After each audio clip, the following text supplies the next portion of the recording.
आपण गावाकडच्या पद्धतीने मिश्र डाळीचे सांडगे बनवणार आहे। सांडगे बनवण्यासाठी इथं डाळी घेतले 3 प्रकारच्या। मटकीची डाळ 2 वाट्या, 1 वाटी मुगाची डाळ, 1 वाटी हरभरा डाळ। या डाळी आता आपण स्वच्छ पाण्याने धुवून घेणार आहे। डाळी धुण्यासाठी आपण पातेल्यामध्ये काढून घेणार आहे। डाळी धुतल्यावरती ह्याच्यावरती पॉलिश आहे ना ते निघून जातं आणि जे काही धूळ असेल ना ते पण निघून जाते, म्हणून आपल्याला स्वच्छ पाण्याने धुवून घ्यायचे त्याला। डाळी धुण्यासाठी पाणी ओतून घेऊ। भरपूर पाणी ओतून आपल्याला चोळून स्वच्छ धुवायचे, म्हणजे ह्याच्यावरचं सगळं पूर्ण पॉलिश जे आहे ना ते निघून जातं। अशाच पद्धतीने आपण 3 ते 4 पाण्याने डाळी धुवून घेणार आहे। 4 पाण्याने स्वच्छ डाळी धुवून घेतल्यात। आता आपल्याला ह्याच्यामध्ये पाणी ओतायचे भिजण्यासाठी भरपूर। डाळीमध्ये पाणी ओतून घ्यायचे।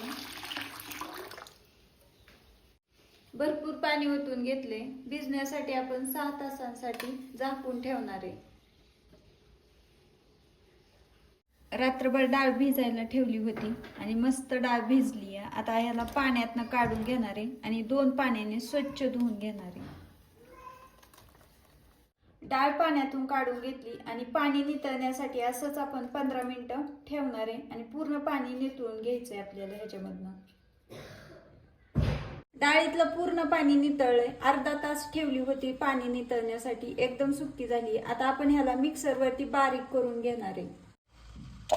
डाळ बारीक करण्यासाठी मिक्सर जार मध्ये टाकून घेऊ आणि जेवढं भांड आहे ना त्या मापानेच आपल्याला डाळ टाकून घ्यायची त्याच्यामध्ये आणि बारीक करून घ्यायची आहे। तर आपण ह्याला बारीक करून घेणार आहे। डाळ आपण इथं बारीक करून घेतली आणि डाळ आपल्याला जास्त पण बारीक नाही करायची आणि जास्त पण जाड ठेवायची नाही, तर एकदम रवाळ अशी बारीक करून घ्यायची या। तर मस्त आपली इथं डाळ बारीक करून घेतली या। तर अशाच पद्धतीने आपण सगळी डाळ जी आहे ना ती बारीक करून घेणार आहे। डाळ बारीक करून घेतली या। आता आपण ह्याच्यामध्ये साहित्य टाकून घेणार आहे। मिक्सरच्या भांड्यामध्ये लसूण आणि हिरवी मिरची बारीक करून घेणार आहे।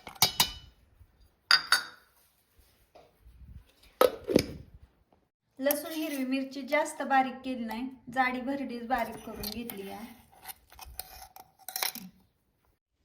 डाळी मिक्सरवरती बारीक करून घेतलेत आणि छान रवाळ एकदम मस्त बारीक झालेत। आता आपण ह्याच्यामध्ये साहित्य टाकून घेणार आहे।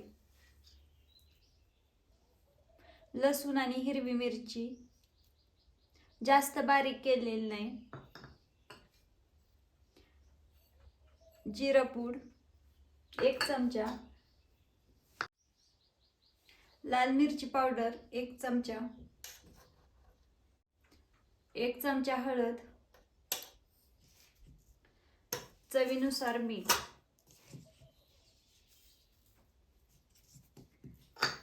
आणि भरपूर कोथिंबीर। आता मिक्स करून घेणार आहे आपण ह्याला।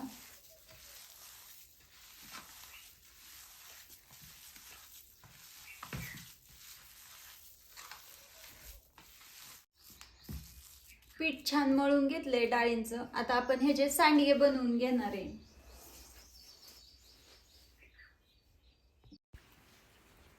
सांडगे बनवण्या अगोदर आपल्याला थोडासा पाण्यामध्ये हात बुडवून घ्यायचा आहे आणि मगच पीठ हातामध्ये घ्यायचं आहे आणि सांडगे इथं आपण छोटे छोटे सोडून घेणार आहे। जितके छोटे सोडू तितके छान सांडगे होतात आणि उन्हामध्ये वाळल्यानंतर सांडग्यांचा आकार पण लहान होतो, म्हणून इथं आपण सांडगे छोटे छोटे सोडून घेतले।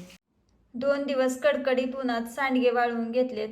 आपले सांडगे भाजी बनवण्यासाठी तयार झालेत आणि तुम्ही पण अशा पद्धतीने सांडगे तयार करून बघा। व्हिडिओ आवडला असेल तर व्हिडिओला लाईक करा।